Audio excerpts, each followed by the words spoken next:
carry on? Okay, all right. And we will go in camera.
So now we'll go through the actual departmental reports. So if everyone wants to go to general government, right off at the stop, or at the start, we'll kind of go through. Yeah, sure, if you want.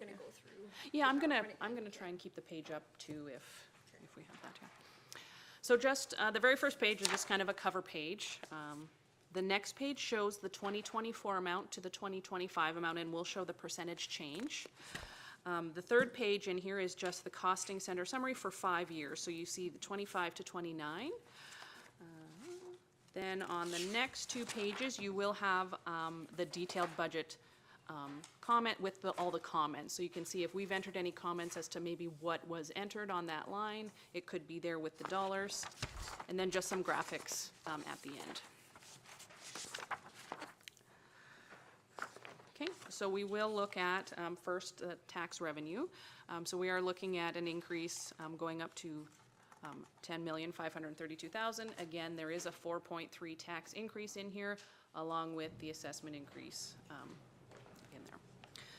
We do have the tax school revenue in there. We have, if you see it under account 4110, that's the revenue coming in from the tax fees. We have the local improvement reimbursement of $10,275. And then down below, under the expenses, you can see we have the school requisition for 2.9, as well as the separate school requisition for 180, and then the third requisition is for the Parkland seniors housing. Those $3 amounts, that 2.9, 180, and 34, come up and will equal that 3.17. So that is just an in and then a corresponding out on the budget. Assessment appeal fees, we always identify $120 in here. This is really just if someone has a complaint about their assessment and they're unable to be satisfied with the assessor directly, then they would go in and make a formal complaint. There is fees associated with that, so that's where those fees would come out. Penalties, these are primarily tax penalties. We're maintaining that at $100,000 with the understanding that should any type of review undertake any changes, that likely would impact that dollar line. Again, we have ATCO franchise. We are seeing a moderate increase of about $16,000, $17,000 there, as well as we are seeing the Fortis franchise fee at looks like $130,000 or so, 7% increase. Interest, we are looking to increase our interest up to $700,000, up from $600,000. So the expense under the DI property acquisition, so this is, it's been around for a few years now, but this is the province of Alberta has created a new assessment review kind of group, and they assess certain portions of properties throughout Alberta, specifically some of the big named industrial people, like for example, Manville is not assessed by our local assessors, they are assessed by the provincial organization. And because they have created this department, there is a new mill rate that gets attached to those properties, and then we collect and remit to the province back. Deep Sky will end up being a DIP property, so not only our assessment and our mill rates, they will have this other DIP mill rate that is given to us by the province. We do have some dollars for any regional assessment review boards. If we do have to have a full review, we have to pay for all of the members coming down for their day. They have daily fees and things like that. So we are looking at down at the transfer to reserve. It is sitting at $600,725. It does include that local improvement revenue of $10,275 up at the top. Bank charges, you see the carbon tax on here, and the last item on this here is the gas franchise tax payment. So as part of our franchise agreement with ATCO, they actually do not pay any taxes, and this is the line item that we use to offset that tax. So we still account for the revenue in our taxes, and then this line item has the expense that will effectively take that away. Director Vickers, why are you expecting the increase on investment interest? So the finance manager and myself have been talking to a number of investment groups and working on developing a full investment program, and then that would show that the need for that increase in revenue. Yeah. Okay. Is there anything else anyone would like to talk about in this department? Is there any appetite for increasing franchise fees this year instead of doing a tax increase? I'll speak to it. I have zero ambition to do that, but what I see here, I think, is naturally on their own, they're gonna make the equivalent of 1.5% tax just by their own growth. Yes. And if we're within 3 points, I guess it is, on both of them of the max, is that where we want to go, being the energy hub? Just a rhetorical question. Mayor Barkley, through to Councillor Bates, the only thing we can say on that is that franchise fees do end up hitting people who don't pay taxes, such as schools and churches and even Government. renters, right? Then they do then pay that. Yep. So we're kind of getting that from them that way. I realize that, I just have a problem with it. And I also like franchise fees in the sense that a 1% increase on a franchise fee on somebody's utility bill is less impact to the individual and likely business than it is to as a 1% tax increase. That's correct. So The other thing, though, is it's become very obvious. If you go back and look at some of your own bills through the summer, you'll see the town of Innisfail franchise fee is bigger than your usage. And there are people that are recognizing that now and starting to bend my ear as a counselor, saying, geez, you guys, what business are you in? And if I go back to the explanation of what it was, it's to enable them to function on our property. And what is the total that we're getting right now is damn near $2 million. Excuse me, almost $2 million. And is that out of line with what it costs for them to function on our property? Yeah, I can argue it both ways myself, and I understand the benefit. It's just a thing that I don't believe in.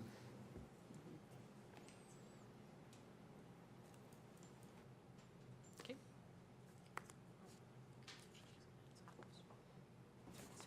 Thank you.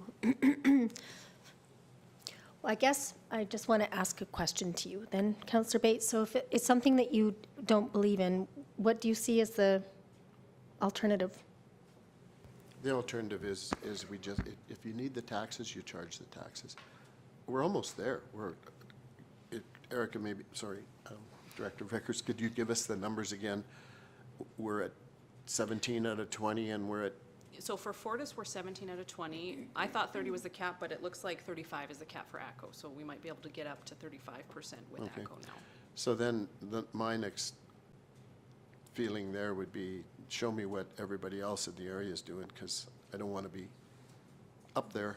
And I've seen us get up there before, even in spite of my objections, because we were low compared to everybody else. And, yeah, if we So want to be what- driven by that, fine. But I can't justify looking a citizen in the face and saying that we're not getting enough to operate on our lands, which is what, But why should all of us be subsidizing those who are paying nothing? I mean, I go back to- we're providing services to the school, we're providing Yep. services to hospital, we're, like. and I what- go back to, they're not getting it free now, they're paying 17 out of 20, and what is it out of 35? 17. 17 and 17. Oh, 27, sorry. 27 out 17. of 35. So show me what Sylvan Lake and Olds and everybody else is doing, and I don't want to be like everybody else. we can talk about it, but if we want to be higher than everybody, then yes, we are the energy hub. Is it fair to just do a review just on franchise fees, or should we do a review on franchise fees and mill rate and relative population and capital budget? Because if we just look at the Fortis, like Sylvan Lake's at 18%. They also have 2,500 can't more pick- staff. What's their mill rate at? Yep. We need to make sure that if, they might be collecting way more money than we are Yeah. in different ways. Who knows where their mill rate's at right now, right? So, Yeah, compare this, compare everything, compare the staffing, compare the population, staff to population. I'm not picking on anything, I'm just saying, that's one that I don't like. And especially, I mean, I kept my bills from midsummer, and my Innisfail franchise fee was bigger than my usage. more than once. And that's hard to justify to people. I think it's important to have the comparators. That's why I asked earlier. I'd agree with a comment that Mayor Barkley had said that, there's the schools and the hospitals and not paying those. So if the more information we have, I think we're better off making these big decisions, and that's where I'm at. But I'm not saying no for sure, because I think that if we need revenue coming in to support our community and the evolution of NSFL, I think that we have to look at that. Thanks. Okay, so I can bring up some data, likely for maybe Friday, and then we can have further discussion on that. Okay, perfect. Okay, we'll move on to council now. It'll be easier once we get rid of this one. Oh, there we go. Okay.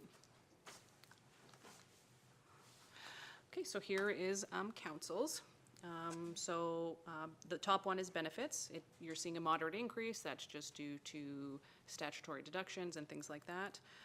Council honorarium and your payroll, I guess. You are seeing a decrease from 2024 to 2025. That's because the budgeted request in 2024 had COLA, and council elected to not give themselves COLA this year.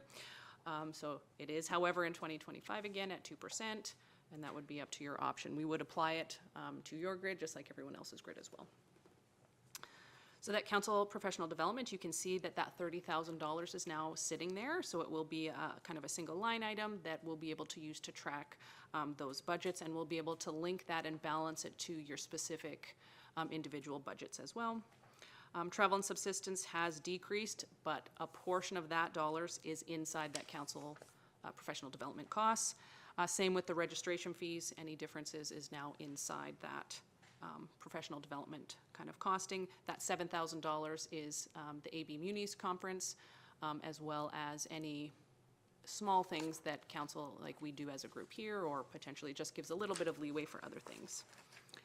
Advertising and promotions has gone down to that $18,000, but again, it does include those community anniversary and birthday celebrations. So if someone they've hit that 100 years old, or they've been married for 65 years or 60 years, they are given a small kind of gift out of here.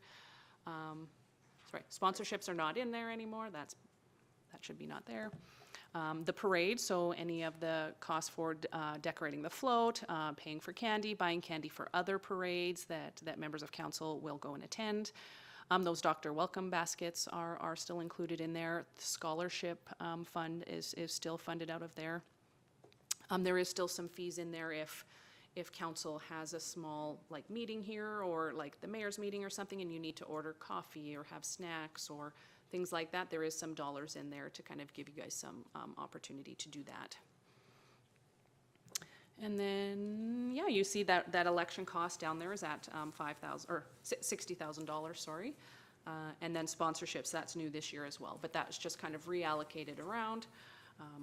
So if you look at kind of your bottom number, you're basically the same. If we were to take away that election, you're pretty bang on to where you were last year, kind of thing. So Director Vickers, I guess, well, obviously not at the year end, but I'm wondering, we did have a change in rates and stuff for this year, and how this year is comparing to previous years with the. Which rates, sorry? Well, our meeting rates. We went from half day, even if we had a 1-hour meeting, to now we're on an hourly rate for meetings, and you don't have to Would you tell like us me to today. bring some stats, like hours and all those kind of stats? Yeah. I can bring that for sure.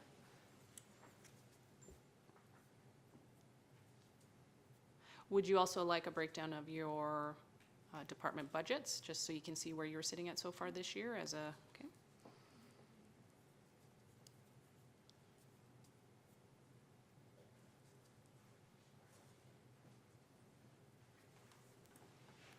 So I have a quick question. Is the AB Munis, is that just the fall one, and does the spring one go into professional development if someone does it, or where does that go? So the leadership caucus, we do have, like I said, about $1,500 of other kind of fees in there. It would have to be discussed if you're going to put it towards your professional development or not. But we Well, did no, but- identify a few of the caucus meetings, right? A spring leaders caucus, those kinds of things. We did identify AB Munis sessions is So what's funded out the of that spring line. one is in there? Because that would be just like a single day, right? The Spring Leaders No, Caucus? it's a, No, the one in Edmonton, like It's in a the 2 or spring, is 3 at day. the Weston for, Is this a new? no, no, no. it evolved from a mayor's, way back, it was called the Mayor's Caucus with AB Munis, and the CAO and the mayor went, and then it became what it is now. And, I think it's March, we need a March 5, 6 or something. but it's a couple of days at least. Yeah, it's 2, and then there's a third day that, And the last pre-conference date. couple that I've been to, we populate it pretty well compared to other municipalities, but I'm just curious where the charges go, that's all. So I was that asking. unfortunately is not included in here. So So if that you would want to be include that, we professional. would have to go in and make an addition for Well, I'm not those saying it should be, costs. so it would go into your professional development. Yes, yeah. Okay. Any other questions on this budget?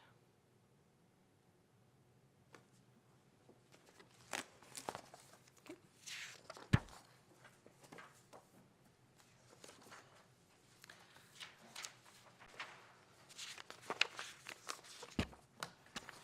Okay. So we'll move on to general admin.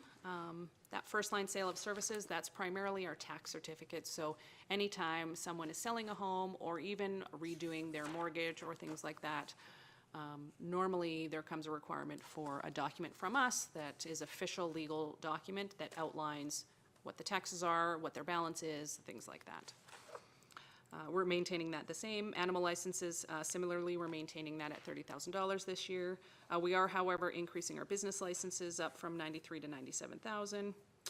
Rentals and leases, so we do have a TELUS Mobility tower attached to one of our facilities, and we do get lease money revenue from that.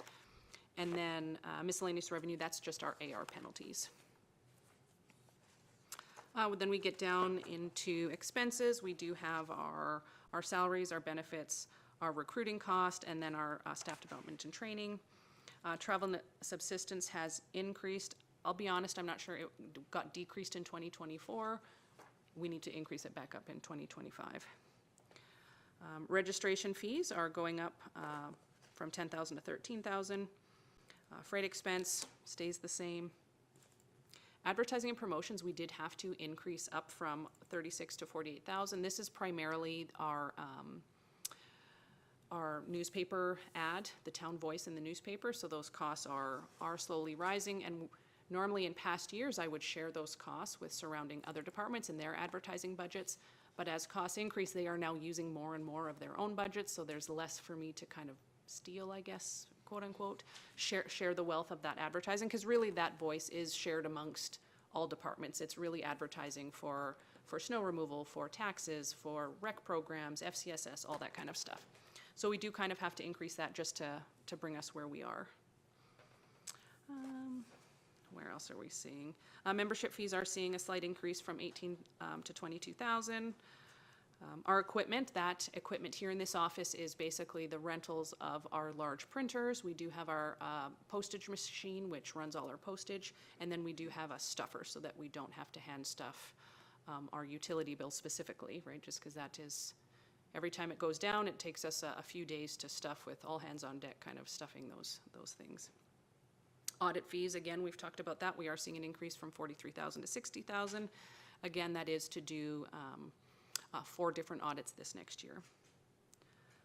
Legal services stays the same, assessors stayed the same. Computer program and maintenance, you can see that that goes from 230 to 270. That is some reallocation of the town app from elsewhere on the department, but we are seeing an increase of $30,000 to this line for programming. General insurance, we are seeing an increase from 230 to 260. We'll likely see this kind of increase year over year. This is not something that really is unmitigatable, and as we buy new pieces of equipment and new other things, they are being insured at that higher rate. So as we buy new trucks, the new trucks cost more to insure than the older trucks do typically. One other thing that this has kind of brought forward to our attention is we did a review of our insurance levels for our facilities this past year. And we got the report from our insurance company, and it really only kind of flickered our attention because we've undertaken the aquatic center review, and now we understand how much it costs to build a new pool at a roughly $30 million, let's say. Our current pool is only insured for a quarter of that. So we're really not at replacement cost for some of our larger facilities, so that causes some concern for us. So we are going to be undertaking a review. We've started doing some research about insurance levels, like what level we should be sitting at our insurance, like for our arena, let's say. What's a new arena cost? 65 million. We're not insured anywhere near that for that arena. So it does put us in a bit of a liability situation, in a total loss situation, which is not likely to happen. But we want to make sure that if something were to happen next year, that we are adequately covered for our insurance. So specifically for the arena, let's say, it's worth 65, or let's say it's, to rebuild it from ground zero would be 65. We're currently only insured for 20. It costs us $25,000 to insure that building at $20 million. If we want to up that to 60 million, we are effectively tripling that cost. So that would increase that insurance level from $25,000 to $75,000. So it's not just an easy say, well, we want to just automatically bump those up. We need to look at the fiscal responsibility and where is an appropriate level of insurance for our facilities to make sure that we're protected in the event of a total loss, while by looking at the fees and making sure that they make sense for us as well. So we will be undertaking that review this next year. So we don't know what that is going to look like yet, but we do want to definitely talk to council, or to deal with and figure out our stuff, and then bring it back to council for your review. It's like risk management, like, you know, the library burns down, get that roof on top, that's a lot of bake sales to build a pool or a library, Yes. or hot dog sales. So it is a concern that we have, I definitely. think that's massive risk. It is a big risk. Yeah, I don't think the arena would burn down, but it might blow down. Yeah. If something were to happen and we lose the roof, we're likely covered, and that would be fine. I'm talking about total losses, right? Where we have to start from the ground up, that's when we're likely at risk. Yeah, like even, I don't know, liability insurance. Are we covered adequately there? We do have quite a bit of liability, so we have a tiered liability insurance, so we do have 10, then we have an excess of 10, and then we have another excess of 10 as well. But definitely that would be included. We would do an all-inclusive insurance review if we were going to undertake that. It wouldn't be just for facilities. We would likely look at making sure that our vehicles were adequately insured as well, and then our liability insurance as well. I got a question, is that risk assessment, is that our cost, or is that Alberta Lee's insurance gonna do that work for us? That's their part of the deal. They would maybe help us a bit, but this would be our cost. We would have to hire our own contractor, our own whoever, consultant, to undertake that review. We would try to maybe do some internally, but likely it would end up being an outside consultant that would try to undertake some of that for us, to understand the philosophy behind why and where we should be sitting on market, where our insurance level should be, right? Because should we be at 100% replacement cost? Maybe it's 95, maybe it's 90. Right now, we're at 40, right? So, yes. There's another couple of items that in this department are going to create some concerns coming forward. Just a week or two ago, we got notification from our phone provider, which is not, so TELUS or Shaw comes in with the lines on the telephone. We have a Canadian company that undertakes our switchboard services, but the switchboard services is owned by a company called NEC Suite, right? And that creates our single phone line, and it creates our switchboard, so we can have 10 multi-line phones. We have a bunch of offices have private lines, and it's connected to a bunch of other buildings, right? Like we're connected to the fire hall and to the pool. We were working on connecting ourselves to the operations department as well, so that you call us, we can just transfer phone calls. We did get an announcement that past 2029, NEC Suite will only be available in Japan. So we do have to undertake a change in our phone system. So not, like I said, not in the Shaw TELUS in those lines, but in the equipment that we use in here. All of our standard phones, our phone tower downstairs will have to be changed out and repurposed. So I've been talking with our phone company. He says likely we're good until 2029. However, the risk is, as those engineers that they have working for them find new jobs, he said they're just gonna slowly start jumping ship. Probably past 2027, we will likely not have very good phone service, and likely that's the year that we'll wanna undertake the changeover of our phone system. That's number one. Number two, our finance software, Diamond, is basically underwritten by Microsoft Excel, right? Like that's the basic, everything, it's all Excel. In true Microsoft fashion, they have decided that past 2029, they won't do any more upgrades to our software, and past 2031, they won't do security upgrades to that software. So we will be looking to undertake some sort of change in our finance software. Diamond right now, they are looking to do a path for what they can do internally, and because they do have other programs, what that's going to look like, what that cost is going to be, how much time that's going to take, we don't know yet. We did in about 2018, 2019, did a finance software review. So we came from Bellamy. Bellamy has already gone, they're gone now. They have been bankrupted a few years ago. So we did have to leave from Bellamy, but now it looks like we are going to have to undertake another finance system changeover. It may not be as extensive as it was before if Diamond is able to find a pathway for us to transition internally into a different kind of program that they either develop or currently have.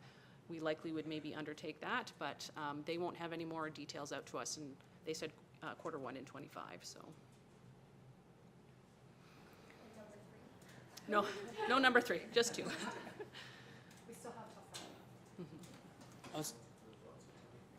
The question on the phone system, you had mentioned the engineers are gonna be gone. Does that mean that that's offshore, or is that?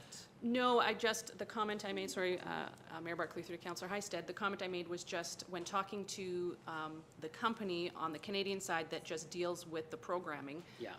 They know that their job is as finite, they have an end date, so they're gonna start looking for other jobs elsewhere. And as they go, they're not gonna be rehiring to backfill those, so eventually our level of service from them, like when we have issues, they're gonna be here tomorrow dealing with a bunch of, office moves and lines. So we are gonna have to make a change. However, there is maybe some great innovations out there with some new phone systems. Specifically, there's a system where it's just the phone, and I plug in my phone and I take it home and I plug it into the wall. That's still my line. It's the phone that has the number, not like the phone system internally. So there's definitely some options out there. We're gonna do some extensive research and bring it forward to council for some discussion, but it's on the horizon that we're gonna have a couple. The phone system may not be that large, but it will be large in its application, and making sure that, because that's every facility we have here in town, all over, so. Okay. Any questions on that? No? Okay.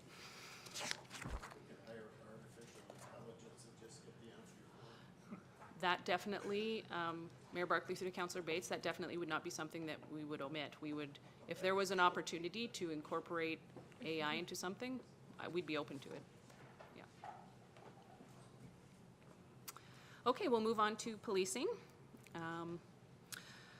So there's not a whole lot. We do have 3 staff members over at the RCMP detachment, as well this funds our RCMP contract. We do have some grant or some revenue that we do come in. So the fines revenue, these are specific to fines that the RCMP write. RCMP other revenue, that is specifically to criminal record and vulnerable sector checks. We really instituted this kind of right around like 1920, right when COVID happened. So was it 2020? Yeah. 2020, not 1920. Oh, 2020. I meant 2019 or 2020. Anyway. So we instituted criminal record checks then, and we put it at a rate of $30,000. Well, COVID happened, and then we were in recovery for quite a few years, so we never really felt that we got up to where we would really be sitting. We are now, and the last 2 years we've really maintained around that $20,000 mark, so that's why we did have to index that down to $20,000. Really, that's just more accurate budgeting. As years go on, as that changes, we'll change that to kind of an actual cost. And we do see our grant funds, this is specifically from the provincial government, goes towards to pay up for some funds on there. And again, like I said, we do have 3 staff members over there that work, that help and assist the RCMP members, and then our contract at the bottom. Just a reminder, we have a payment to make in March 2025, correct? Yes, Mayor Berkeley, And yes. we have that money, correct? Yes, so we did okay. create a new reserve, and we called it the RCMP debenture, just kind of a holding account for that money. So we did transfer the first contract's back pay as a dollar amount. I think it was $288 is what we had to transfer in. Then last year at the surplus, we actually identified the back pay that we haven't gotten an invoice for that yet, but that could potentially be identified through the secondary contract that they're going through right now. Okay. I think we did 34-ish thousand then. We may do another small portion this year, at least that way we're saving for that. So yes, next year we will be making that payment, and it will come out of reserve, so it won't impact our operating line. Okay.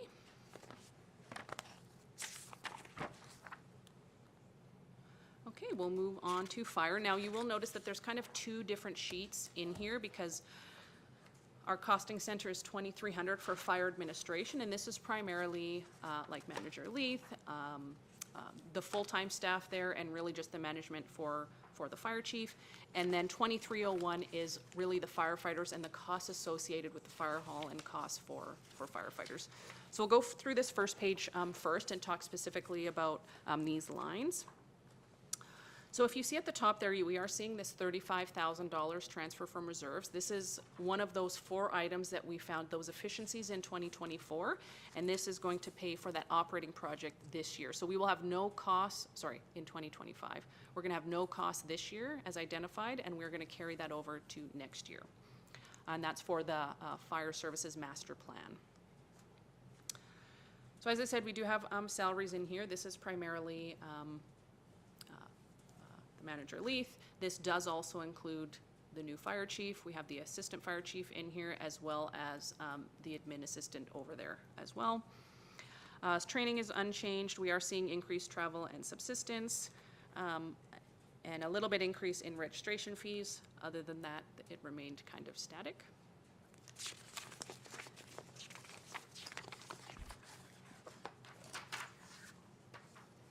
Okay, so if you go to page 2 of the next set, and you'll have the 24 to 25 amounts. So again, we do have some revenue here for the fire department. So the sale of services, this is that new fire bylaw potential revenue that would come in here. So this is very contingent on the bylaw being passed by yourselves, either later this year or very early next year. If for some reason it doesn't get passed, we will have to come in and take this revenue out and reallocate something somewhere else.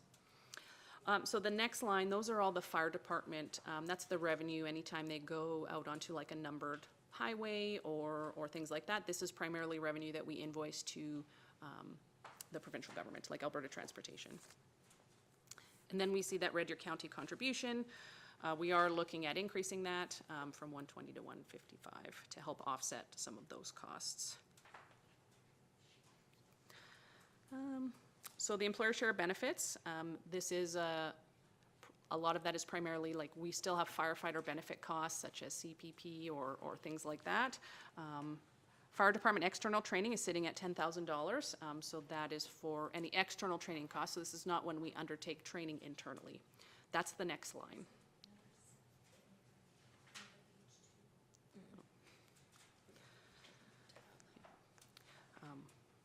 So that third line, it was sitting at $50,000, and this training is for their Tuesday night training nights for all the firemen to attend to, or the firefighters. We do have to increase that up to $75,000 to move up to that 3-hour training days to balance us with employment standards. Okay, we are seeing some mild increases in travel and subsistence. That operating project, we do see that $20,000 operating project in here. And this one does have, there is a sheet in here for the fire cadet program. So the description of the project is recruitment and retention has historically been a challenge for paid on-call fire departments. And a fire cadet program has the potential to provide new members for the fire department once that individual reaches 18. The program the Innisfail Fire Department is proposing would also provide additional high school credits for the students participating in the program. And the cadet program would include NFPA certification in NFPA 1001, standard for firefighter professional qualifications, NFPA 1051, standard for wildland firefighting personnel professional qualification standards, and/or advanced first aid. So this program would focus on potentially career opportunities in all branches of emergency services, fire, police, and EMS.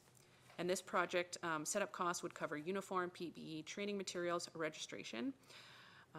The intent for subsequent years would be to fundraise through service groups in the community and the school boards. So the setup costs are estimated to be $20,000 in 2025. And then Manager Leith is here to take any questions you may have on the program.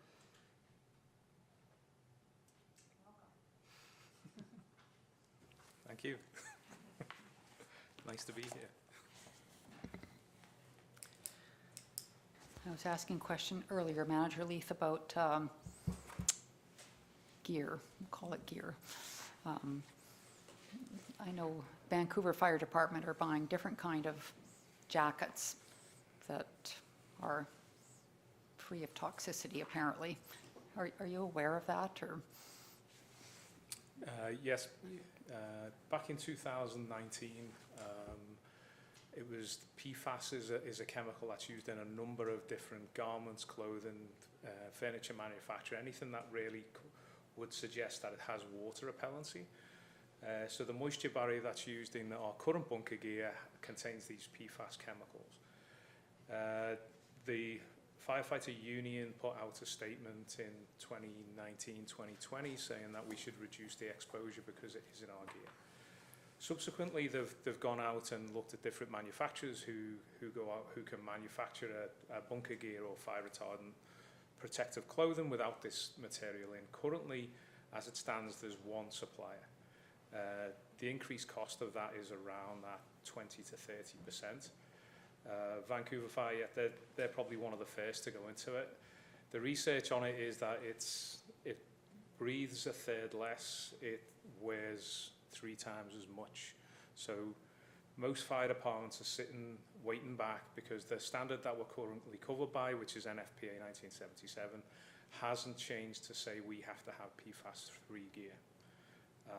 So that's currently where we stand. So yes, we are aware of it. It's something that we're monitoring. That increased cost, I don't believe, is valuable to us at this point in time. We're meeting the current codes and standards. We do minimise the amount of times that they wear that gear because we actually wear coveralls, which is something that Calgary Fire have gone to. They carry a third ensemble, which is not designed for structural firefighting. So they're not wearing that big heavy gear all the time, which is currently our best practice. We'll wear coveralls for motor vehicle and medical responses where there is no risk of fire. So we're currently taking action on it. It's something we're monitoring. They expect in the next 2 to 3 years that Gore and those lead manufacturers on moisture barriers are going to come out with their version of that, and which will drive the price down to make it more competitive. So that's currently where we're at with it. Okay, no, thank you for that.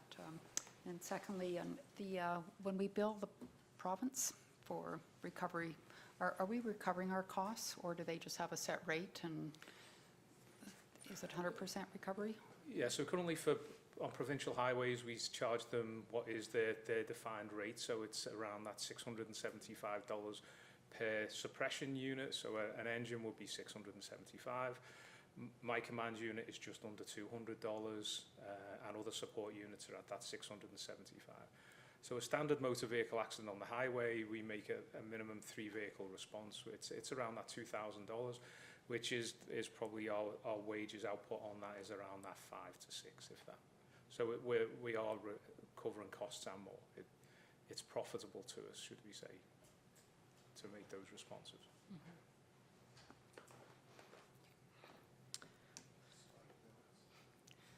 In the fire hall or fire department budget, we do have that contracted services for $10,000 for that mental health program. Manager Leith, would you mind sharing some details on that as well? Yeah, so I'm sure as council are all aware, mental health is a challenge in most workplaces. Certainly as our firefighters are volunteers and paid on call, it becomes more challenging. Like in my experience, like certainly our firefighters see far more in some ways than some career firefighters would do. We have seen an increase in mental health injuries within the department. This $10,000 would allow us to support a BOSS program, which is before operational stress. We have a company coming in actually next Tuesday night to do a compressed version of that, to bring all our membership up to speed with what that looks like, and also to provide some funds available to us to allow and pay for some level of mental health support and determination whether they would then come under WCB. And that normally takes around 2 consultations before that's decided. So the intent with that 10,000 was that we are not asking the individual member to support that cost themselves. We can support those initial 2 consultations before potentially going to WCB.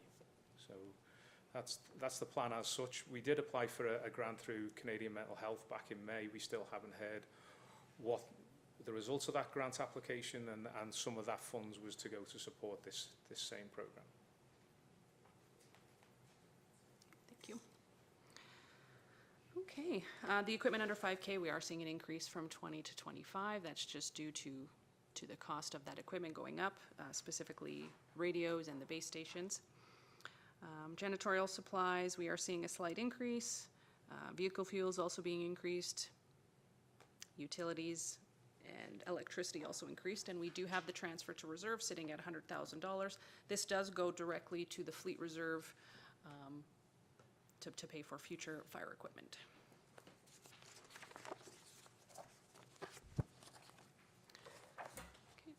And we can just go back and relook at those calls.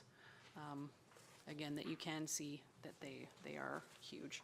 Manager Leaf, do you have any projection over the last 2 months? Do you think that we will maintain what our current or last year's claims were? Because in 2022, it looks like we had 378. Last year, we had 449.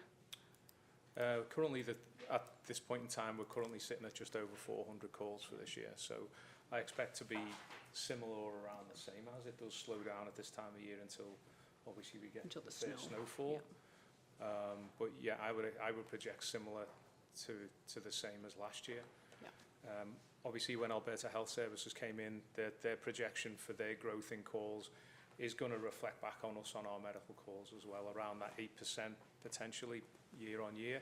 And I believe the projection for Innisfail, because of our population demographics, was around that 11% year on year. So yes, I think we are going to continue to trend up. Okay, perfect.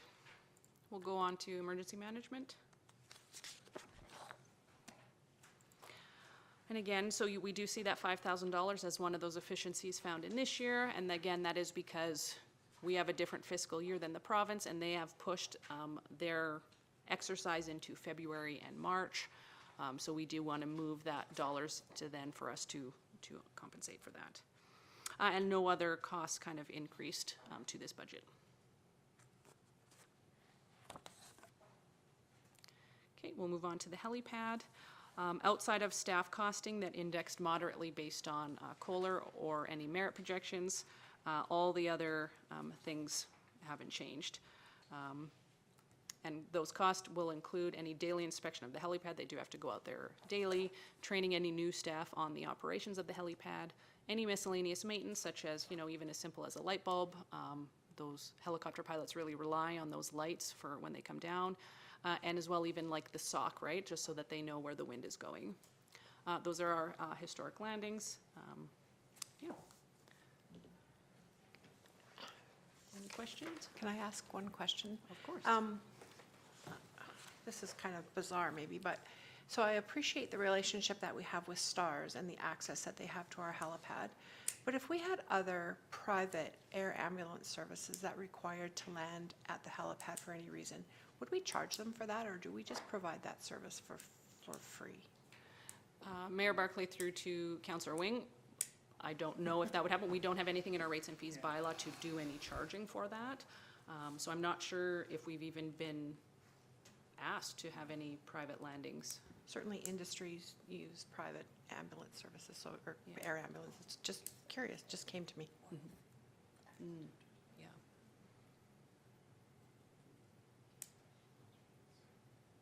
Any other questions? Just being a math guy, I divided our population into the 60, and that's $7.50 per pop To fund the helipad. to fund the helipad per year. And because really, the majority of the costs are staff costing to go there and do the snow clearing and to do the daily inspection checks. That's really the fundamental cost for that, right? Okay. Okay, we'll move on to bylaw. So again, the big change to this department is we did have to index all these costs up because we had 2 peace officers and now we have 3 peace officers. So you can see that just about everything has increased. So first we'll look at fines revenue. We did kind of increase our fines revenue from 75 to 100 with the disclaimer of what we kind of already talked about. We are going to be looking into that in future years. Hopefully maybe with this 3rd peace officer that will index that up enough that we are getting enough of those fines paid. And under that other revenue, we do see that that's that $40,000 that is to go to Penhold, right? That is what we will invoice Penhold for the use of our staff member to go there and cover off that maternity leave. So Director Vickers, Yes. the fine revenue, every year we see this number, or, and then we know we don't get to Yes. collect. So would it make more sense, like, are we expecting to collect 200,000 so that, or fine 200,000 so we can collect 100? Because we haven't seen, like, we're seeing a 50% collection Yes. rate. Yes, so hopefully with a 3rd CPO, that will go up drastically by hopefully at least 1/3. But we would like to see it for at least 1 year to see how it kind of works through the budget.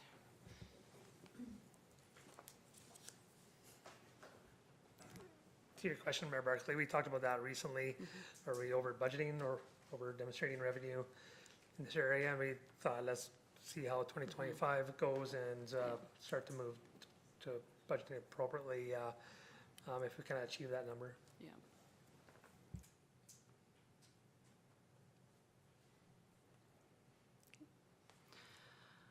So yeah, so we can go through and look at some of the lines. We do see that salaries has gone up and benefits gone up. We did have to index, so staff development and training, we do have to incorporate the training for a new peace officer, travel and subsistence, registration fees, even telecommunications, just the monitoring is about $6,000 to monitor per peace officer. And this is for like their safety. Membership fees increased. Legal services is kind of one of the only things that decreased for the year. Everything else kind of maintained. Contracted services had to go up. Everything went up. Vehicle fuel went from 85 to 12,000. That is for a whole new vehicle. Another peace officer vehicle included in that.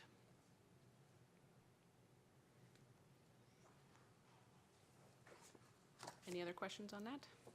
Any questions for Manager Leith while he's here?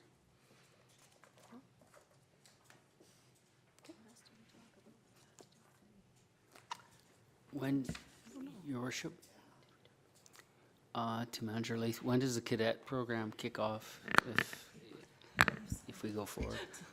So, Your Worship, to Councillor Hystad, the intent would be, it would be October of 2025 would be the period for it and run through to the spring of 2026. Yeah, I think it's really cool how they can earn credit. I think it's probably through the CTS credits or whatever it is, but yeah, it's a really great initiative. I'm sure it's difficult at times to have, ongoing transition within the department, so good initiative. Thank you. I think Penhold did that, right? Do they still do that? Your Worship, yeah, Penhold still have a cadet program that runs, and a number of students from Innisfell attended that. Okay. In collaboration with Red Deer County, we believe we're situationally better, being central within the county, and having certainly the school here, both middle and high school here, would make sense that we would be the hub for that. That's fantastic. Are we done with Manager Leith? Just a question to your question earlier, Mayor Barkley, just on that intermunicipal efforts, Bowden, Penhold, what are you seeing as potential ongoing efforts as a more of a regional approach to enforcement? I guess that's more my question than Mayor Barkley's. Your worship through to CAO Becker.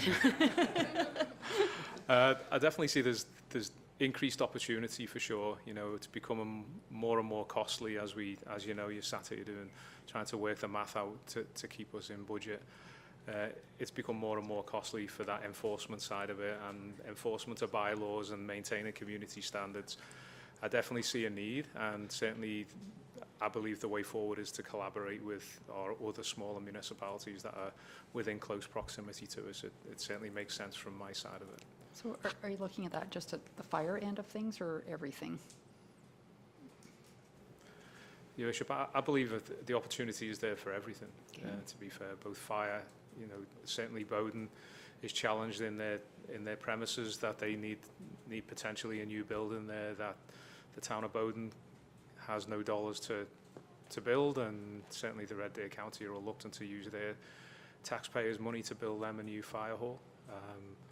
We're less than 8 minutes away from the town of Bowden, and when we look at response times, and certainly I believe that master plan will come up with that, and what the expectations certainly in my fire service risk assessment is having the right weight of attack on a structure fire at the most opportune time. Having one person arrive in a fire truck is not only hazardous to themselves but also to the public.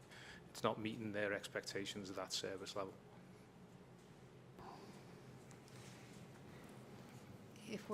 Sorry, Councillor Bates? Yeah, through to Manager Leith, do you see in the future, and approximately when, might we need some kind of a satellite on the other side of the railway tracks? Your Worship, through to Councillor Bates, I don't believe this is a community, even though we are geographically challenged by having a rail track in between. I believe there are other solutions to that.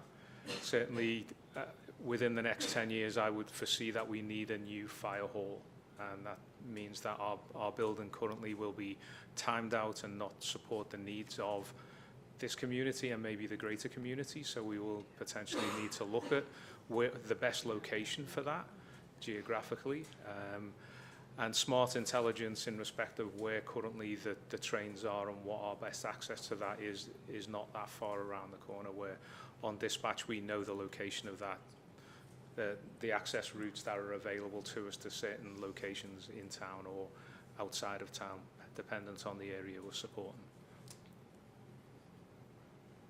Okay, living over there, I know how often I have to stop, and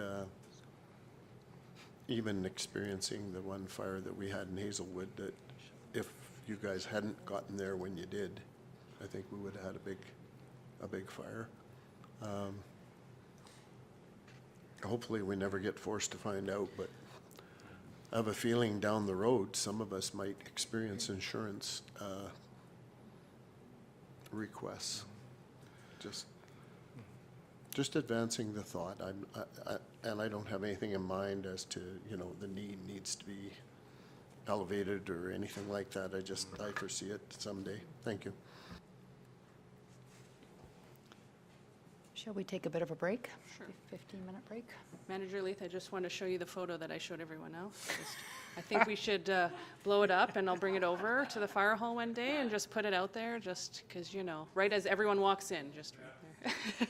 Just kidding.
All right. Okay, so we'll get moving on to health and safety. So again, I have the slide up there. It does all our health and safety development and training for all of our staff. So our hearing test, confined space, fall protection, WMIS, all things like that. The salaries is primarily our health and safety coordinator and a portion of a director's position. Travel and subsistence hasn't changed, supplies and goods hasn't changed, but the staff development and training and safety supplies does change year to year based on, our health and safety officer has a pretty in-depth schedule, and so he knows who's coming due for safety training year after year, and then we do a certain percentage for new staff, and as well as summer staff coming in every year as well. Any questions on that?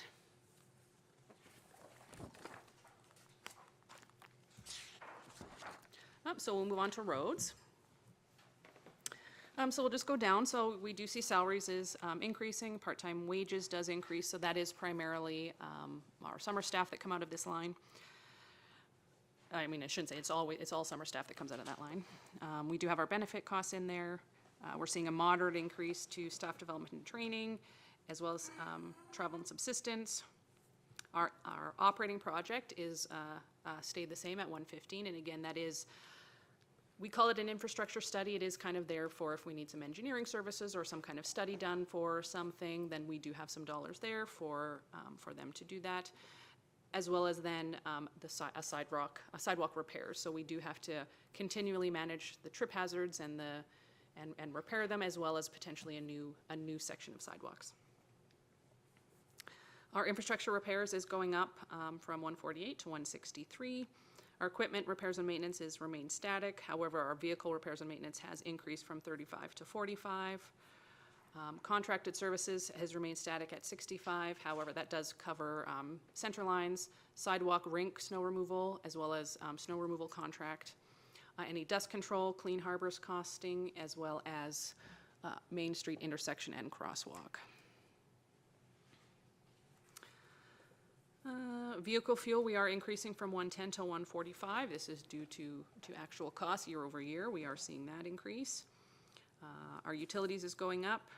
Natural gas stays the same. We are seeing that electricity go up from 480 to 530, and then that transfer to reserve at 290,000 goes into the fleet reserve to pay for the brunt of our road equipment.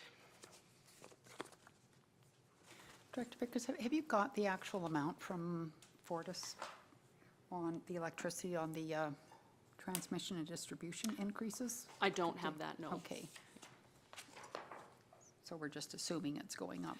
So it's going up because we use a 5-year average, so this is actually historical numbers that are driving this up finally. So the last 2 years is where we saw some increases, so it's more of kind of that balance out for that curve now. But that's what it's driven by.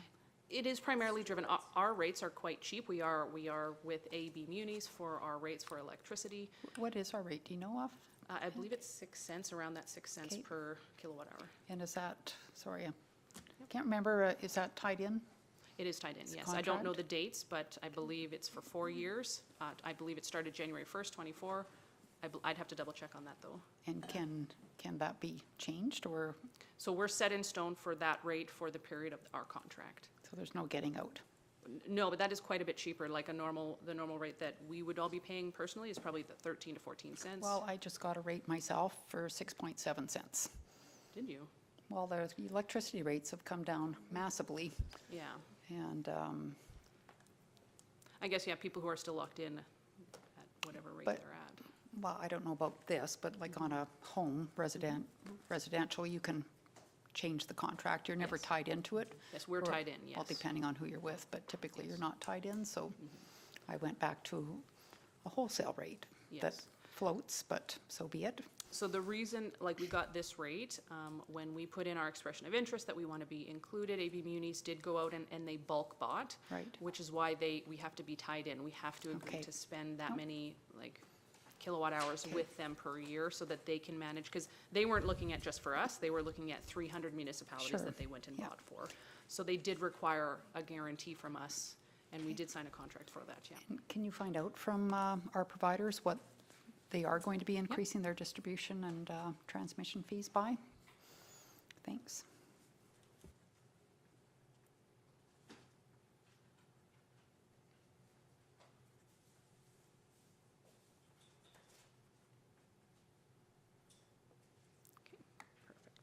Any other questions on roads? Okay, we'll move to parks. So we do see some revenue here, rentals and leases. This is our, I guess, our soccer fields, our ball diamonds, kind of our open spaces rentals, so that comes out of here. We do have donations here at $2,000. This is kind of specifically the memorial bench donation. It is kind of really an in and out. So if we do have revenue up there, it is because we've purchased a bench on behalf of someone and have installed it somewhere in the community. On Red Deer County contribution, that is a portion of their recreation agreement that we do get a portion, so that does come here for some of the open space things they pay for. So we have salaries, again, the part-time wages does cover 8 summer staff. And then we have development. Travel and subsistence has gone up a little bit. Registration fees drastically went down. It's just something that hasn't been used the last 2 years, so we did lower that. Membership fees went up a little bit. Operating projects did go down to $25,000. That's because this year it is only covering the tree operating project, so a tree replacement. So we will go through and undertake some tree replacements throughout the community this year. Repairs and maintenance stays the same. Contract services has increased from 12 to 23,000, and that increase is due to the addition of the tree trimming contractor. So that did only just pay for the porta potty rentals at various like ball diamonds and fields, but now we have added that tree trimming on there as well.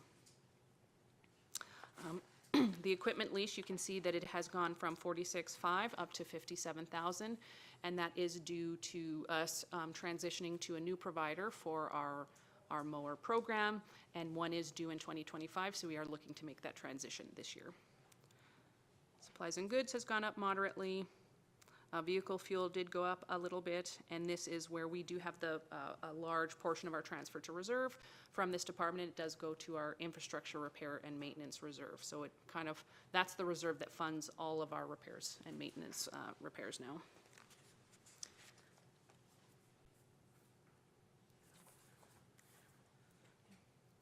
Does anyone have any questions on parks?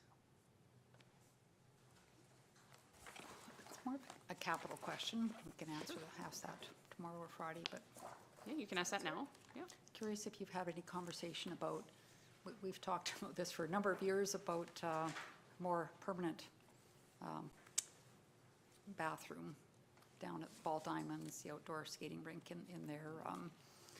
You know, I think about accessibility, there's ball tournaments, there's all sorts of things going on, and I know we priced it out at one time last term, and it was very expensive. I believe that was for, up by the pool, the aquatic center.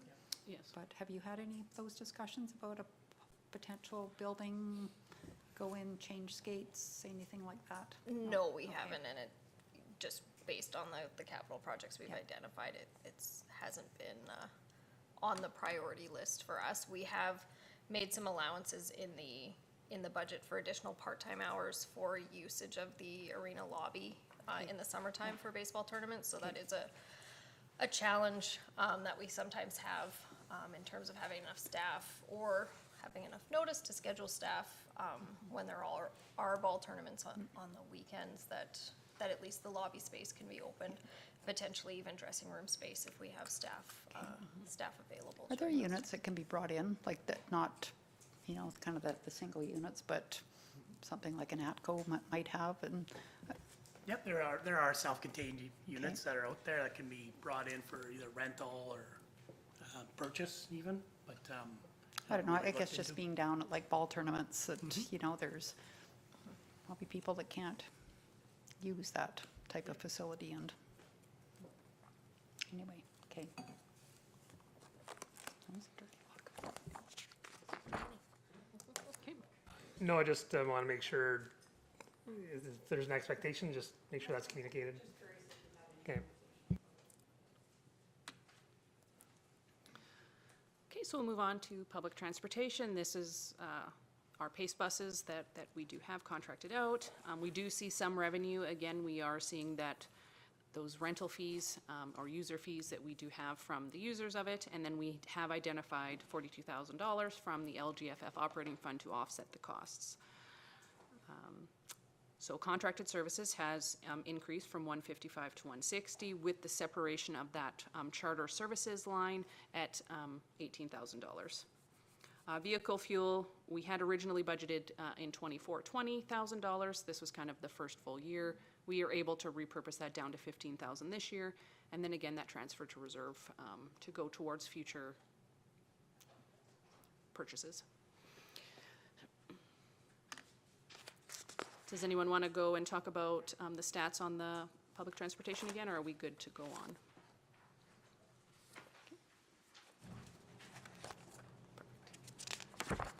Okay, we'll move on to storm sewer.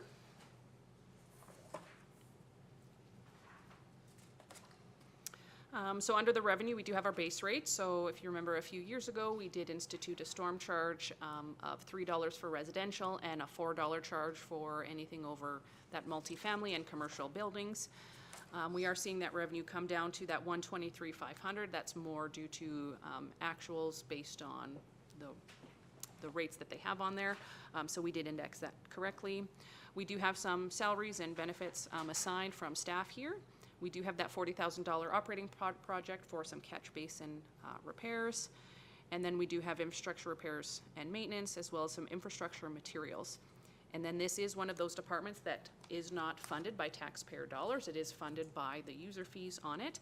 So we do have a transfer to reserve, and it balances down. So in '25, it is only $9,675. Obviously, because it's an unfunded account, if there's a larger balance left over or less, we do adjust that transfer to reserve to balance that down to zero.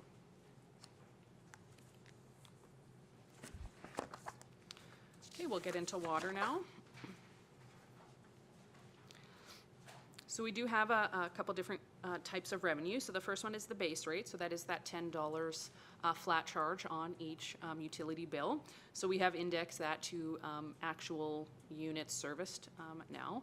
We do have that consumption. We do have that 5-year average. We are seeing that 15-cent increase from the commission, and we are seeing a 10-cent operating increase this year for ourselves. Those water connection fees, we are looking to increase those for next year, as well as penalties and any kind of other revenue that can be door knockers or meter. When we charge someone for a new meter, it would come out of this line. So we do have salaries and benefits coming out of here. That part-time wage, that is that half-shared employee with wastewater. Here's where we see some postage expense. So you can see that this department is carrying $20,000 for postage. The same amount is funded under wastewater for postage as well. And then under garbage, we have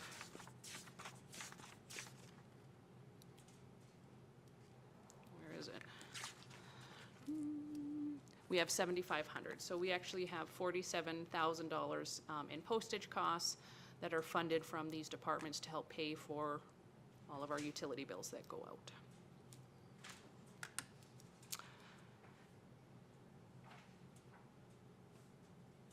Advertising and promotions, so that $25,000 is specific to the new water conservation program that we have, and these are the toilet rebates and the soaker hose rebates and those kind of rebates. So it is up from $5,000 from last year, up to that $25,000 this year. And again, this is because of this is another self-funded program. If those dollars are unspent, that transfer to the reserve at the bottom will just be increased. Operating projects does go down this year to $80,000. That is earmarked for Reservoir 2 and 3 cleaning, as well as valve repair and replacement costs. Repair and maintenance, we are seeing that going up from 27 to 32. So water and wastewater does have a vehicle repairs and maintenance line. This is specifically to utility equipment, specifically the hydrovac. Thank you. Contracted services, we are looking to go down as well.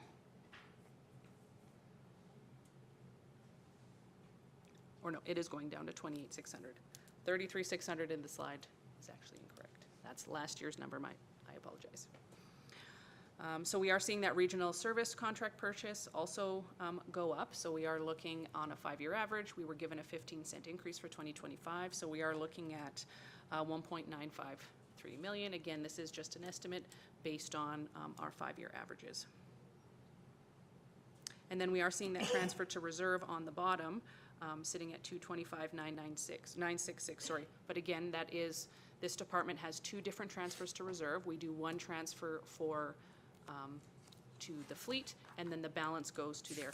If you actually look on the detailed budget, and the one that has the comments on it, if you look, unfortunately, it's bridging from 2 pages, but if you look at the very bottom, it's reserve transfers. You can see one transfer, it says reserve utility fleet capital for 50.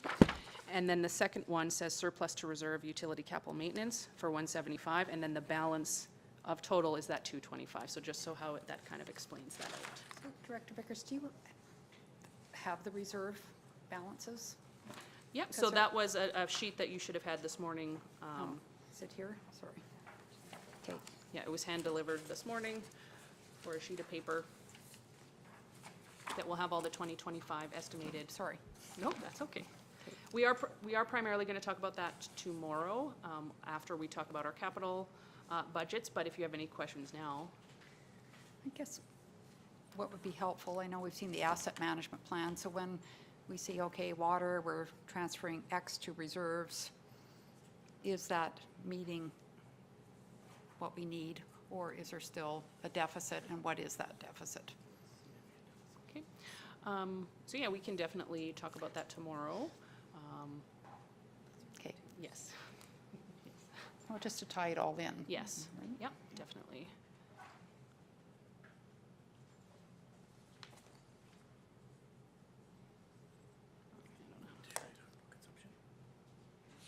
If they don't know, okay, yep. To Mayor Burke, you had a question in regards to consumption, water consumption previously. Had Curtis just do kind of the last 3 years. 2022, 2023 averaged 65,000 cubes a month. That's based on our meter readings. So that was consistent, 65. This year actually has an increase to about 72 is what we're predicting. With really, it's showing a big increase in July and August this year, which we correlate back to our rainfall. Rainfall significantly less this year. You know, obviously irrigation goes up once we have less snowfall or rainfall, as well. Our sewer, in correlation, dropped as well. So a lot less in the sewer, a lot more water usage in the months there. So it did show an increase this year, quite a bit.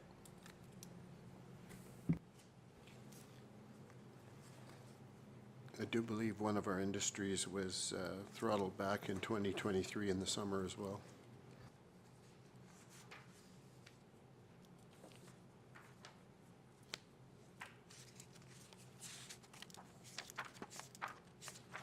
So in your binders, if you look past the costing center for water, you do have a full breakdown of the utility bills assessment for, you know, Bowden, Penhold, Innisfail, Sylvan Lake Olds, Black Falls, and Lacombe. And you can actually see at the top, you see the actual breakdown of where we came up with those numbers, with all the flat rates, any consumption, garbage storm, and everything like that. There's a little disclaimer at the bottom that Penhold does have a different flat rate for institutional or commercial and multifamilies. And then the page after that, this is just kind of our consumer monthly changes for 2025. So this is anticipating the utility changes at that $5.60 increase per month based on the 10 cubes per month, as well as taxes. We did index this at a $400,000 mill rate, and again, this is only for municipal taxes only, not for the school portion or anything like that.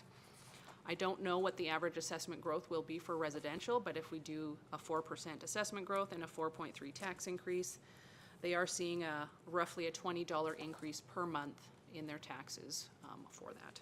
So for a total increase for a current monthly consumer increase of $25.70 per month.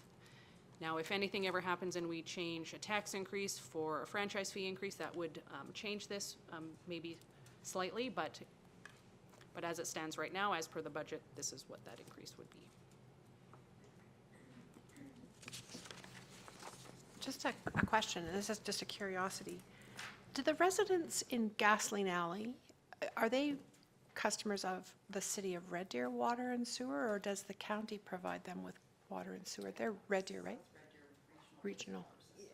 And what about water? I'm I'm not sure who they It pay is- their bill to, yeah. Okay, just curious. It's Red Deer Water, They used to be connected to Red Deer, but I don't know if they are still.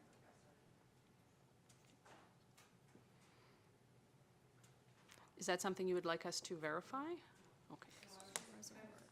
I was curious because we don't include that in the comparators at all, yet Red Deer County does have residential service. So I was just curious. Yeah, Mayor Barkley through to Councilor Wing, likely we've never included them before because they're traditionally a county and you're all on fields and your own wells, right? But Right. But now that they're Gasoline Alley incorporating has this, changed this that, very yeah. large residential kind of area, yeah. Okay.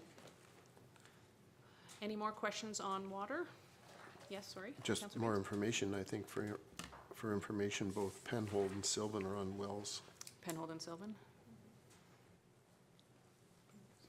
And also, going back to Councillor Wing's comment, Director Vickers, I wouldn't mind seeing Red Deer County rates because there's Springbrook Okay. and Red Deer County, or the Gasoline Alley area, residential Okay, we can bring that in for and sure. commercial. So Yep. Okay, perfect.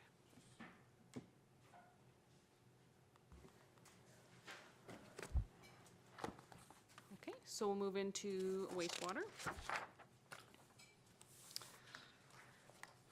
So we do see some revenue here as well. We do have inspection testing fees, so that's, you know, any inspection or anything that we need to go do, that is $10,000. The sale of services, that $13,000 is specifically related to the Sani dump, so we do receive revenue from the Sani dump as, you know, when they dispose of their stuff, so we do earmark that right here. We do have the base rate sitting at $539,000. Last year, we did do an increase from $10 up to $12, so that's really helped this department. You can see that on that last line, transfers from reserves, we are not transferring from reserves for 2025, which is amazing. We're actually able to put money into reserves and not deplete reserves, so that's good. These budgets are very similar to water. We do tend to try to split things pretty equally between the two departments. So again, you do have all of our salaries, all of our full-time FTEs are 50-50 split. Our part-time summer student is also a 50-50 split. They do have staff development and training, travel and subsistence. Engineering services are funded out of this department. Operating projects, we are seeing $50,000. That is for manhole replacement and repairs. Repairs and maintenance is going up from $67,000 to $75,500. That regional service purchase, we are seeing an increase. The SRD did give us an 11-cent increase for 2025 on our rates to them. So we are looking like our fees are going up from $2.362 million to $2.460 million. And then at the bottom, we do have a transfer to reserve of $116,181. And if you go look at the details, we do see $75,000 to the utility fleet capital. And then on the second page of that breakdown, we do have a surplus to reserve of utility capital maintenance and repair of $41,181. So, Director Kennedy, can you tell me the difference in the consumption cubes and the cubes on line 5340? Yeah, so it's being averaged out that we're paying out 914,000 cubes, but we're only receiving invoices from users of 656,000 cubes. That's what it is. Do you know why the difference is, Stephen? Sorry, I'm just trying to find which one it was. Which one? So, Consumption? yeah, so just, here, go to these ones. So SRD, why is this lower than that? So this is what we received from our utility bills, but this is what we paid SRD, right? Oh, infiltration. Infiltration is the big thing. So I would be probably the biggest. That's still a lot. Yep.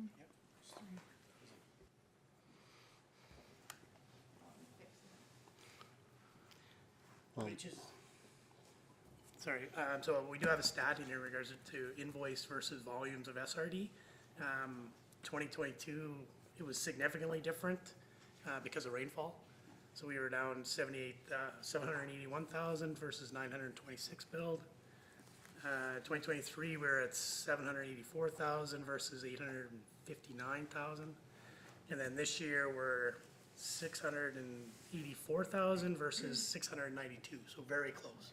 So it is really based on rainfall, that I really is affected by rainfall. No, I was just gonna mention, in my entire life of Innisfail, this was the driest summer we had in town. So that would tie into that.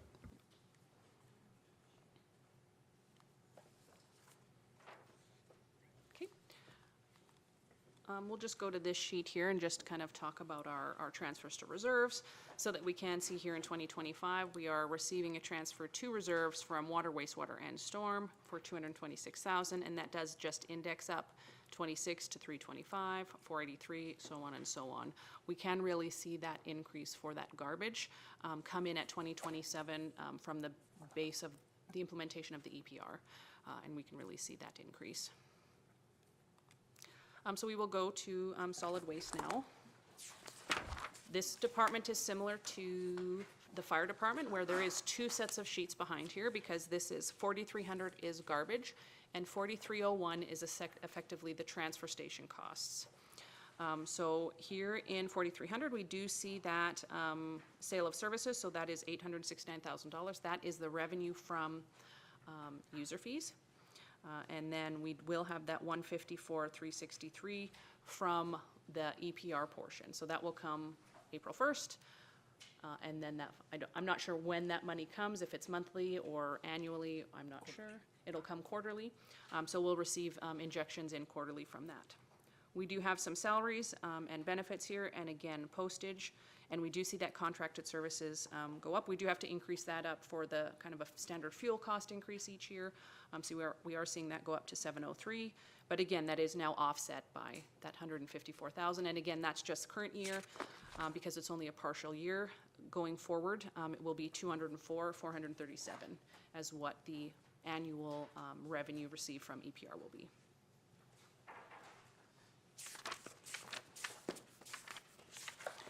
And if you just want to go to the second set of behind here, so it's 4301. This is specifically for the transfer station. So you can see that top line here is those really are the fees that we receive from people taking stuff to the transfer station. We are able to index that up this year to $40,000 due to actual costs from this year and last year. So we do have certain salaries here. The part-time wages is specifically for our transfer station attendant that works out there. And most other costings has not changed outside of that transfer to reserve. You can see that on the bottom. In 2024, it's really only looking like 29,000, but in 2025, we are seeing that jump up to 185. And these two departments together do net down to zero, so they're not specific departments, but both departments together is our garbage department, and that nets down to zero. And then there's just a reminder of the garbage carts and just showing our potential repayback schedule. So really by within 2027, barring everything goes the way that it should, we will be fully paid back for those garbage carts and then able to reposition those funds to the utility reserve. Here's our proposed rates. We really are only seeing two changes. So water is going up from 301 to 326. And sewer is going up from $4 flat to $4.31, and all other flat charges are remaining the same. And then again, that is sitting behind the water in the binder with a little bit more detail, but it is in here again. Director Kennedy, do you think the organics carts, like they're twice a month now that we're into the winter months, would it make sense to see if that can be changed to once a month, or are they, like, I don't know what the volume would be, but don't know how much we can change a contract with somebody, but. We could definitely, if it's a service, we can bring back some data in regards to, we do kind of an audit in the fall. So we could do an audit and let you know kind of how much usage it is. It is council, if, I guess if you feel like it could go down to less service, we would go back to E360 and find out what that would, Well, in the winter, Potentially I'm be. saying, potentially, I don't know. yeah, but we can bring back to you Like I- and let you know what the percentages of usage I is. know how much I use mine in the winter, Yep, not much. yeah, I can bring that back. I'd lit my mic for the same question, and personally could probably cut it by one-fifth or less for winter. I mean, there's no grass, there's no leaves, there's.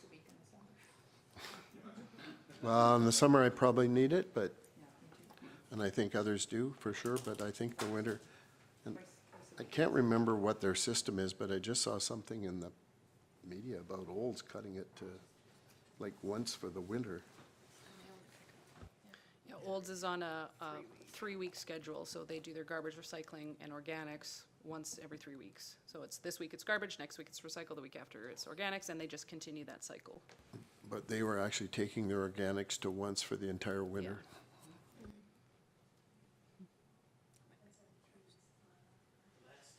I was gonna say, you might have some real compost at the bottom, but especially if you're putting like Yeah. cat litter in there and stuff. Okay. My recycling is filled every week, but I'm religious on, but so is my organics. Okay. Was there any more questions on garbage, or should we move on? Okay, we'll move on to FCSS now. So FCSS, or Social Planning, Family and Community Support Services. We do see a little bit of miscellaneous revenue. That's only if we get a grant or something like that. We do identify that. The big one is our grant funds that comes from the provincial government. And then this other revenue on the bottom, that is primarily things for like the youth action or things like that. So this is money that comes in, and we fund something that doesn't, it's not on this sheet, it really doesn't have a budget line item, but it funds direct expenses, and we actually have a balance. That money actually comes out if there's anything left unspent, and we put it into deferred revenue and hold it for this kind of program. So this could be a grant from Alberta Health Services that they've given us for some kind of program. So it's kind of built in here, but we have our own set of dollars that they get grant funding for or donations for, and then they fund certain types of programs. So that's where that other revenue's for. So it's really not funding this FCSS work. So you can see here that there is an increase to part-time wages that we had talked about before.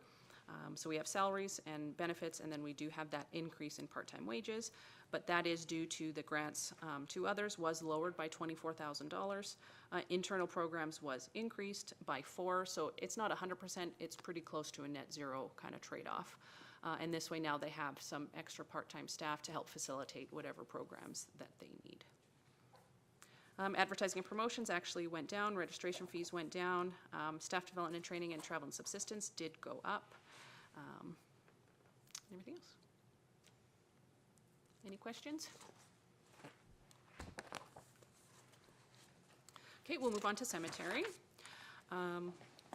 So their revenue was able to be increased a little bit. So we did look at some of our sales and our open and closes. We did increase our perpetual care from 75 to 10,000, but again, that is just a direct link to what that transfer to reserve is on the bottom. And we do, so permits, these are just our permit markers. So we have to go out and mark where a headstone is going to go, and then the person from the monument company will look for that, and then they know the right place to put it. So there is a cost to that. We do have to have staff to go out and do that. So we do have salaries. We have one part-time staff that comes out of this budget, a summer student, not a part-time staff. This is a year that we kind of bridge every other year an operating project for a new cemetery runner creation. This year is not one of those years in '25, so we don't have that this year. And again, just that transfer to reserves increased, but again, whatever that perpetual care line is what that transfer to reserve line will be. So if for some reason we have $25,000 in perpetual care, we will transfer $25,000 to reserve. So that's a line item that we don't keep that revenue, because that is for That's not even meant for a new cemetery, that is for the maintenance of our current cemetery. So if there could be headstones that are starting to crumble and fall over, we have to go fix them and maintain them, and that's what this kind of funds are for. Okay, any questions on that one? I got a question about the headstones. Some of them are getting really old. Like, do we ever replace those that fall down and they're done, or they just leave them? Yeah, so we don't replace headstones, but we will maintain them, right? If, when they start to sink, we go pick them up, we repack the ground underneath them, things like that. So we will do some maintenance and repair, but we're not replacing a headstone. Not at all. No, I was just kind of curious if there was family members that may know, from Yeah. the 40s or 50s. Yeah, and that would be hard for us to track down Yeah. even, some of that too, but, and unless council wants to discuss No, that I kind of was- option. I was just more curious. It's just, thank you. Okay, we'll move on to planning.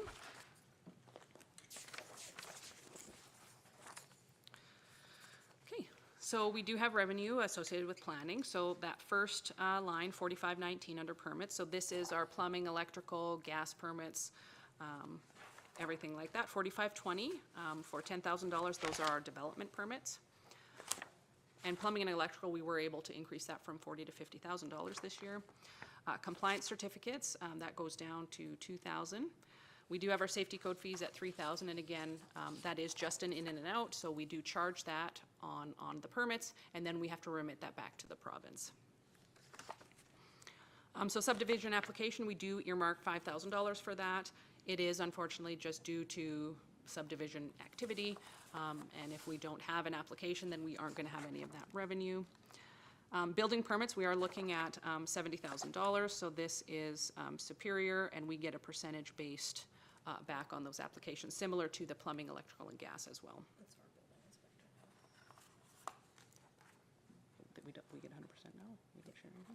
Sorry, we actually get 100% of our building permits now that it's our own internal building inspector. That's what Megan just said to me. I will clean up that.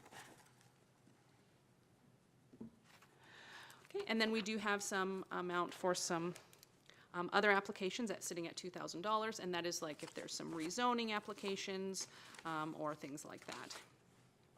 So again, off-site levies, we do have off-site levy fees. We always keep that at a standard $25,000. This is also a transfer to reserve. At the bottom, you can see the transfer to reserve for $25,000 as well. This is an exact transfer, just like other things. Whatever revenue we bring up, just like the cemetery for perpetual care, we will transfer to reserves, and then we'll save that for whatever we can out of the off-site levy bylaw. So in this department, we are seeing a transfer from reserve for $55,000. This is for that infill program. We found those efficiencies in 2024, and we are going to earmark that into next year.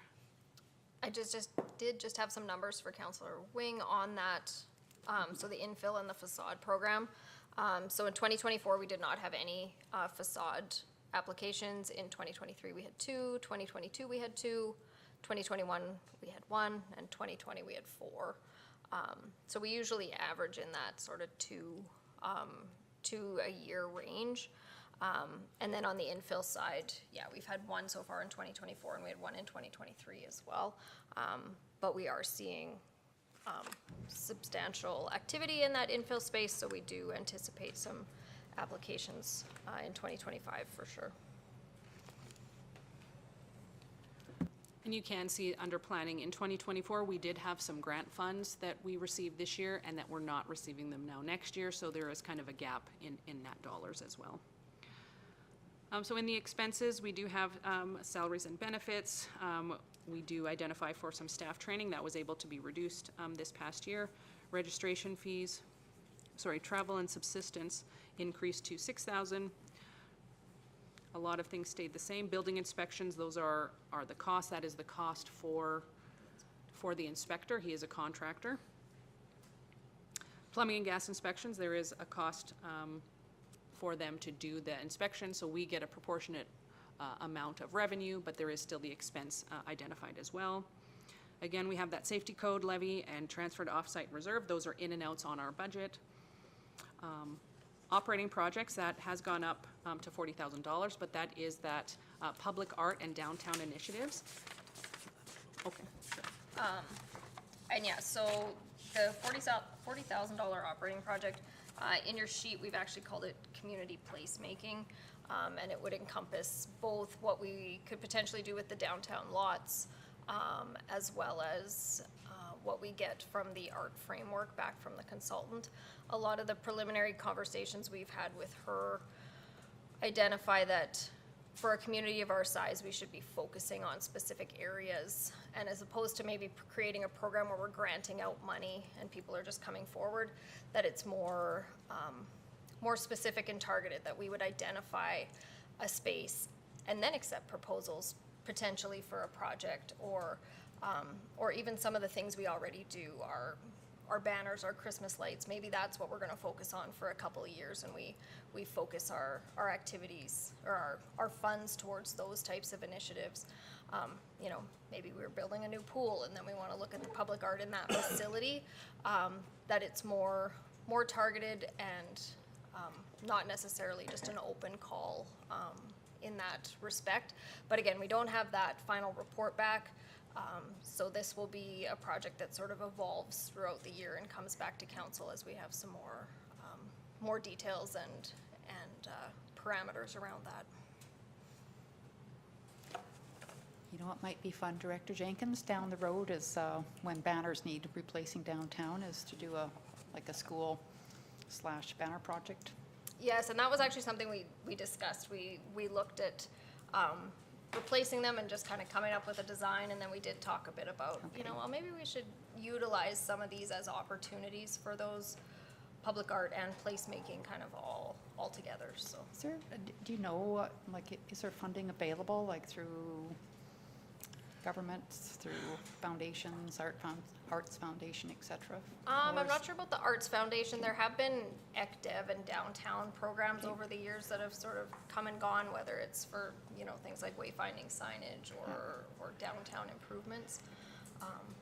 But again, yeah, as we are able to identify those areas and those things we want to do and kind of plan out by a few years, it'll be able to be less just reactive to different things. Yeah, just if I could just add to, some of the work that has been done through the municipal development planning framework Yeah. has identified some areas as well that would be in addition to the downtown, like the Highway 54 entrance at 42nd, as we start to develop that area out to have something there that identifies Innisfil as where they are, right? So anyway, lots of opportunities. I support this. Thank you.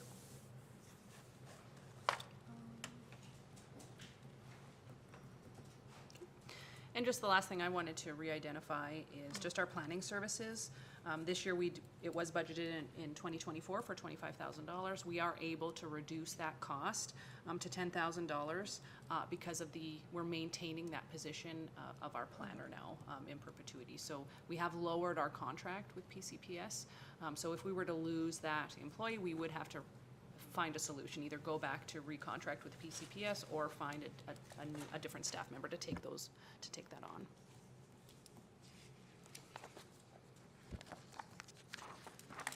We'll move on to subdivision land. So this is basically where the brunt of all of our land sales, our land rental income comes from. So we can see that land rental income is up at $75,000 this year. That is identified with the Deep Sky lease, and we are anticipating approximately $900,000 in lot sales, hopefully a little bit more. We do have 3 lots to close in 2025, and then we're hoping at least one of the Southwest Industrial lots will sell. If more do sell, then again the net will go to reserves, and it will be in that land reserve for a future year. If next year, for some reason, we don't sell a lot, then next year we can pull from reserve to offset that. I believe there was a question this morning just about remaining other lots, like non-town owned lots in the community. So currently there's approximately 30 buildable lots in the community, 4 remaining in Hazelwood, 21 in Bella Vista. There is 1 in Napoleon Meadows that's not town owned, that's sold, that is listed. And then there's about there's probably 5 to 10 sort of other vacant lots spread throughout the community. Most of them being detached lots, but some duplex lots as well. So in Napoleon Meadows for the town lots, we'll be closing. We have one more to close before the end of this year. One lot closes early in January. And then Larcon's building 2. The one is already sold, and then the other one is the last one that will be sold, is the one Larcon construction that is still for sale, essentially.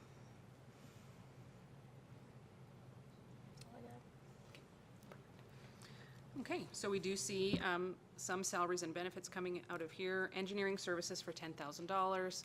If we had to do any kind of subdivision work, there's some dollars there for us. Subdivision land development is down to $5,000. The big thing here is we do see our mortgage in here again. Last year was the first year we had it. This year is the second year. It is broken out by principal and interest, so you can see that breakdown there.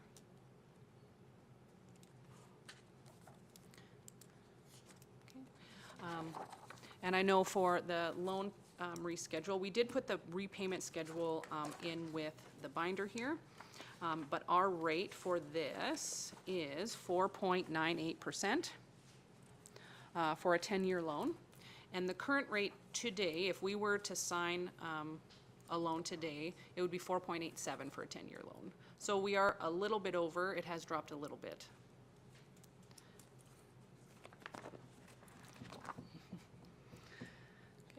Okay, we'll move on to the campground if anyone has any questions about that.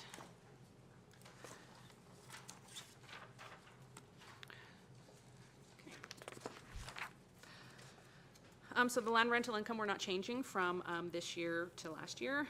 And really the only change impacted is utilities. We did increase that to more actuals. So their total expenses did increase by about $700 this year.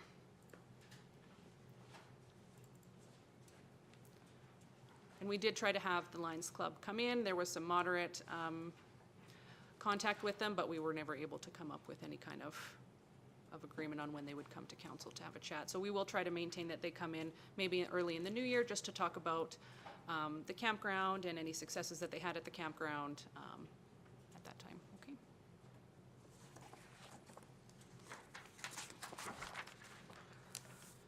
Okay, let's move on to economic development. So you can see here, just first line, we are down some of those grant dollars in this department. We did receive $56,000 in grant funds this year, which we are not seeing next year, so that is kind of a gap. We are transferring from reserves $10,000. Again, that's one of those efficiencies that we found.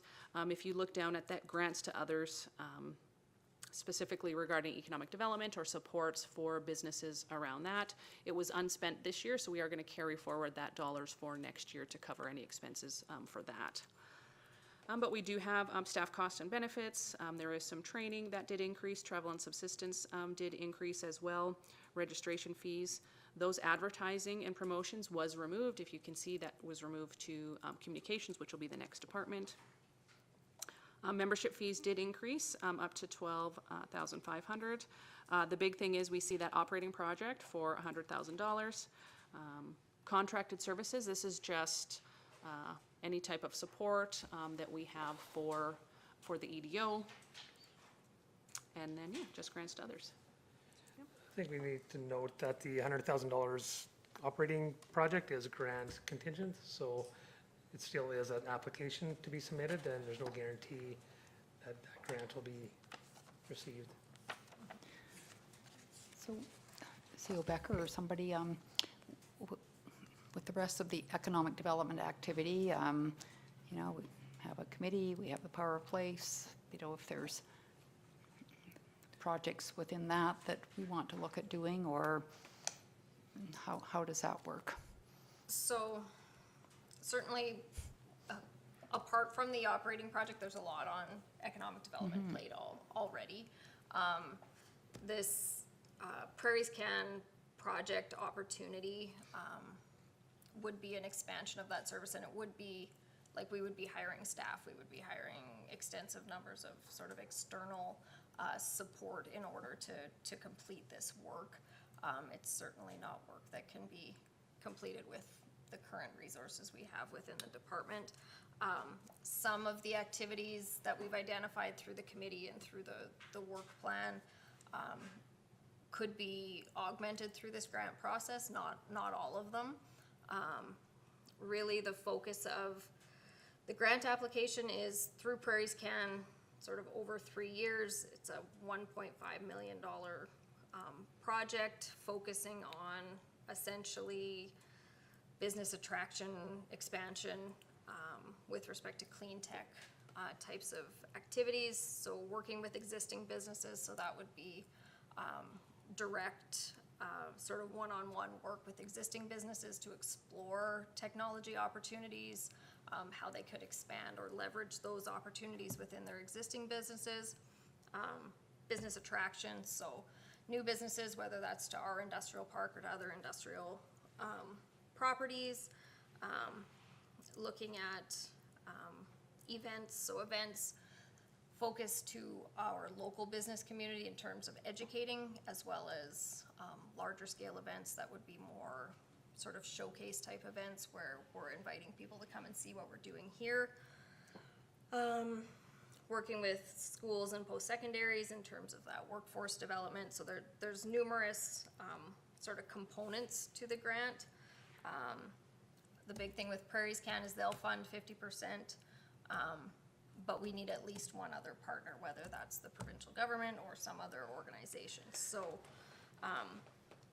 so we're looking to apply through the provincial Northern Regional Economic Development Program for a $300,000 grant. So that's where the $100,000, which is essentially $100,000 a year for the next 3 years, is the town's matching component to the provincial NRED grant. That combines to make $600,000. We have a couple other partners. That adds up to our 50% to match the 700 and some that we would be asking for from Prairies Can. So there's a lot of moving parts. There's a lot of things that need to fall into place in order for this to all come together. It would certainly be a large opportunity and could be very exciting, but it definitely is a, you know, it's not something that we can do if we don't get these other funds, that sort of thing. But it would cover off, the mayor mentioned earlier, marketing, website, some of the events and the showcase type things that are identified in the Power of Place strategy, the workforce development, investment attraction. Some of that stuff can all be kind of housed under this project and allow us to access some of that external support for it. Where if we're doing it all internally, it's going to take us longer to complete a lot of that stuff. Okay. I guess I keep thinking back to the first meeting about the bolts. You know, and when we looked at that strategy, or we building that strategy out, it was about really, you know, growing the community organically, the business community, and people can't get bolts here, so they have under Red here. So how do we get somebody to be a bolt supplier? So, you know, it's those kind of things, like if the committee meets again, end of November, and we start to delve into that, because I think there's lots of things in there that we haven't really checked off or even begun, but is there funding like within this budget to, or would that be something external, or is that just part of what we do? That kind of stuff to me is, you know, and John's been here 6-8 months, and the number of business connections and little sort of relationships that he's either created or connected other people. I think those are the types of things that come from the value of that dedicated economic development officer who's out there talking to you. Oh, you need bolts. Oh, I was just talking to so-and-so.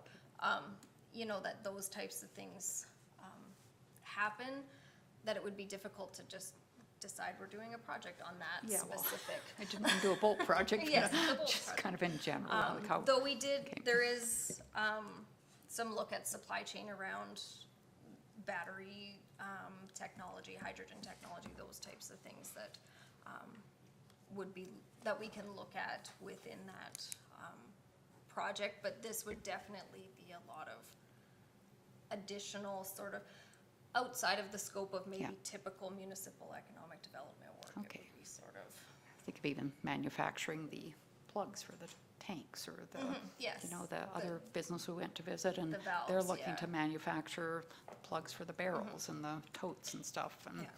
Though some of that one-on-one facilitation, so again, we have one John right now for all of our businesses, that this project would look at having, you know, someone who, that was their focus, right? Was to go and talk to you and get those ideas and then be able to try to move them forward. Because a lot of times you go to talk to businesses and they have ideas and things, but it's, okay, well, what's step one to start looking into this? Or who do you need to talk to, and can I make that connection for you? So is there, if the NRED doesn't get fulfilled, or it'd probably be oversubscribed, is what I've heard, you know, that we don't get what we're looking for, is there opportunity for the town of Innisfail to contribute more as opposed to lose this opportunity? Potentially, I think there's probably a lot of things. Prairie Scan's on a pretty tight timeline, like they have to make their funding decisions by March, I believe. And federal government politics feed into all of these things as well, but you look like you're poised to. Yeah, no, just, Praise Can made it clear that it has to be partner-driven, more than, well, beyond the municipality. Yeah. So, yeah, I think that partners are required. Yeah, so we've had some other conversations, you know, Alberta Innovates, they have an ecosystem program. There's other avenues that we could look at, but we would need at least one other partner to go into the project, so.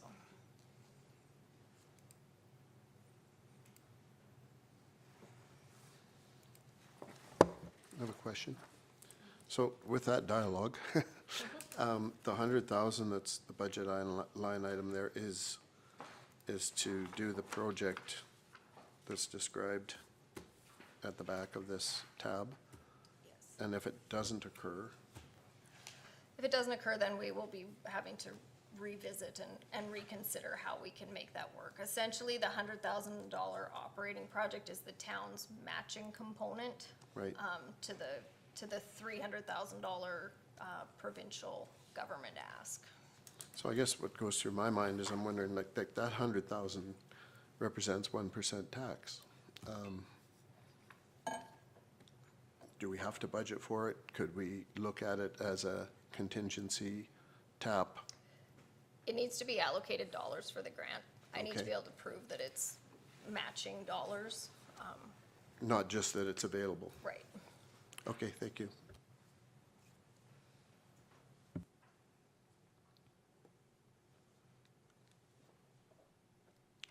Are we good to move on? Okay.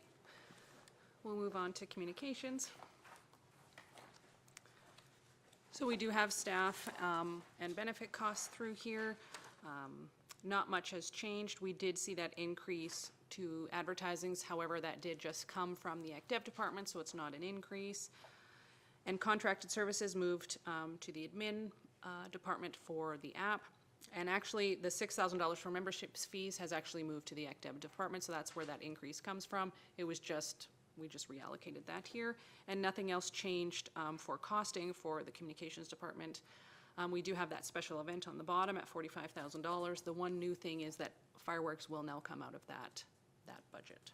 And we are still able to maintain that with maintaining the same budget. Okay, so community services. So this is, we do see some significant changes to this department. However, it is based on two departments kind of merging into one. We did take community services admin and community services programming, and we did just lump them into one department. So we do have rentals and leases. So this is joint use rentals. So those are the rentals at the gyms, at the school gyms. Miscellaneous revenue is just sitting at $20,000. That is our programming fees, so any type of instructor, like the yoga, but those are the revenue that we receive from those things. So we do have some grant funds, so that is the LGFF operating as well as the $20,000 for the solar farm grant. So the LGFF operating is $23,415, and that covers a portion of the historical village requisition, as well as the $20,000 from, sorry, it's from Elemental Energy, sorry. And we do have some Red Deer County contributions here. So we do have salaries and part-time staff and benefits come through here. We did increase, again, we're not really increasing. If you look through the book, I did do kind of a breakdown of the two budgets and how they combine together, so you can kind of see that breakdown of where they are. But we are seeing some increases because these two departments are being merged together. So there are some new ones, and you can see the grants to others down on the bottom is broken out in 43,000 and 25,000. And that is 30,000 to the historical village. We have 10,000 to the recreation, culture, and tourism. New policy, we have $3,000 earmarked for the sport tourism policy, $20,000 in grants to others from the Elemental Energy Grant, and then we do have $5,000 that we've allocated for internal dollars specifically for pool passes. You can see under 5247, we do have those joint use expenses. So if you take the $6,000 at the top and you subtract that $1,000 for expenses, you do see that transfer to reserve sitting at $5,000. So the reserve and the expenses will meet what that rentals and leases cost is. That also means that if we buy something that's too large, that doesn't cover the revenue this year, we will pull from that reserve to offset those specific accounts.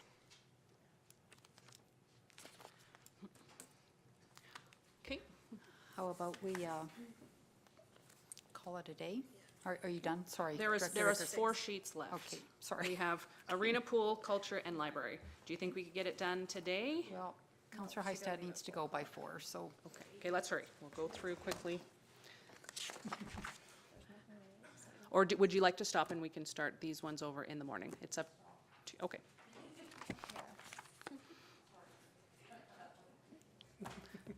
And I've done a lot of talking.